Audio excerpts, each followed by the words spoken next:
The building of the Goldbach Trading House was built in 1774 according to an exemplary project as a community trading house.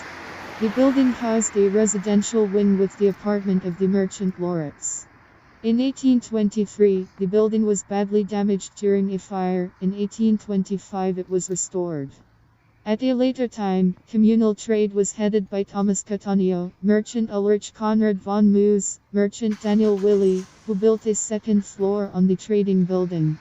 In 1831, the store was headed by Lorets. In 1835, two extensions were made, a small stone one to the main building and a wooden one to the wing.